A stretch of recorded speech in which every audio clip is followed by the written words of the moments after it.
रूस का यूक्रेनी ठिकानों पर जबरदस्त अटैक। यूक्रेन के आसमान में दिखा आतिशबाजी जैसा नजारा। रूस की ओर से थर्माइट बम से हमले की आशंका है।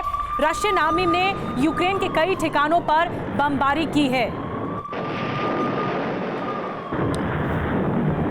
और ये जो आतिशबाजी हम आपको दिखा रहे हैं, ये दरअसल जो अटैक किया गया, थर्माइट बम से अटैक किया गया है। उसके बाद पूरा आसमान इसी तरह से आतिशबाजी से पूरा आसमान पट गया।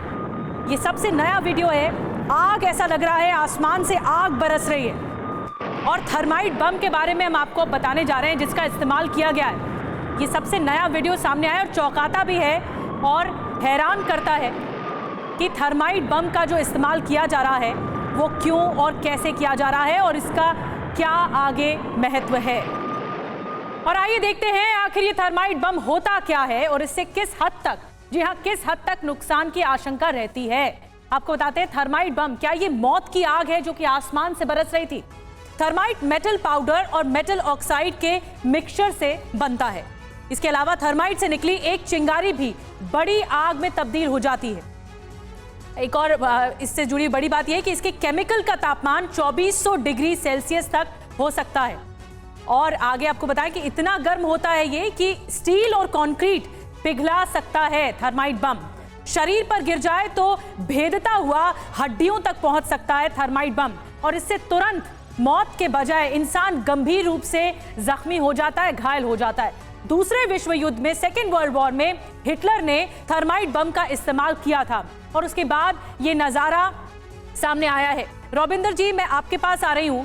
ये जो थर्माइट बम का इस्तेमाल किया गया है, इससे क्या आशंका लग रही है कि आगे क्या आने वाले समय में और इसकी भीषणता देखने को मिलेगी? क्योंकि हमने अगर जब डिटेल्स बताई दर्शकों को तो साफ तौर पर वर्ल्ड वॉर 2 के समय इसका इस्तेमाल किया गया था, जर्मनी की तरफ से इस्तेमाल किया गया था, लेकिन अब एक बार फिर से इसकी वापसी हो रही है। कितना खतरनाक मानते हैं आप ये?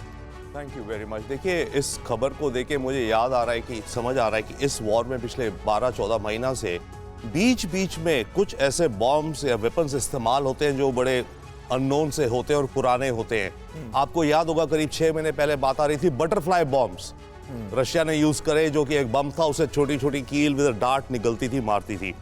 अब इनमें से there is a fine line in some of these cases also कि जो कहने को वॉर में अलाउड या नॉट अलाउड तो क्या होता है, बट कुछ कन्वेंशंस हैं कि जो कि रिस्ट्रिक्ट करते हैं कि इस तरह के बॉम्ब्स इस्तेमाल नहीं होने चाहिए। नाउ आई डोंट नो ये थर्माइट बॉम्ब इस समय क्या उस कैटेगरी में आता है या नहीं आता, बट कई बार ऐसी खबरें आ रही है कि जो इस तरह के वेपन्स यूज हो रहे हैं, मतलब आप कह रहे हैं सैंक्शंस की कैटेगरी में आता है कि नहीं आता है? क्या इस पे कोई पाबंदी लगाई? हाँ, could be, yes, exactly, yes, वो है। बट सेकेंडली ये फिर ये भी दर्शाता है, कहा जाता है कि इस तरह के जब यूज हो रहे हैं कि रशिया की शायद एमुनेशन खत्म हो रही है, इसलिए वो अपने पुराने और इस तरह के वेपन्स यूज कर रहा है। आई डोंट नो कि उसका क्या ट्रुथ है, बट ये भी एक स्पेकुलेशन लगाई जाती है कि जब रशिया। और रविंदर सचदेवा सर, ये आपने बिल्कुल सही बोला कि ऐसा पहली बार नहीं कि थर्माइट बम का इस्तेमाल हमने देखा।